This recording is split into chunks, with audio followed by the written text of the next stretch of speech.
আমরা তো টাকার পাগল, ক্ষমতার পাগল, দাপটের পাগল।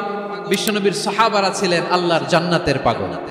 বদরের ময়দানে এই পাশে কোরাইশ, এই পাশে মুসলমানেরা। বিশ্বনবী জালামি ভাষণ দিলেন, বললেন কুমু ইলা জান্নাতিন আরদুহাস সামাওয়াতি ওয়াল আরদ উইদ্দাত লিল মুত্তাকিন।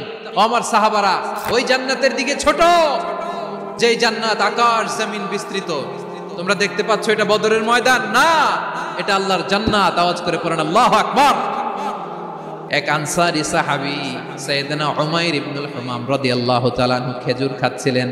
তিনি বিশ্বনবীর দিকে তাকিয়ে কথা শুনছেন আর খেজুর খাচ্ছেন। যখন বিশ্বনবী বললেন জান্নাতের দিকে ছোট, যে জান্নাত আকাশ জমিন বিস্তৃত, বিশ্বনবীর কথা শোনা মাত্র সাইয়েদনা উমাইর ইবনুল হুমাম বললেন বাখ বাখ। বিশ্বনবী বললেন মা ইয়াহমিলুকা আলা কওলিকা বাখ বাখ ইয়া উমাইর। ও উমাইর, আমার এই কথা শুনে তুমি কেন বললা বাখ বাখ? চমৎকার চমৎকার কেন বললা?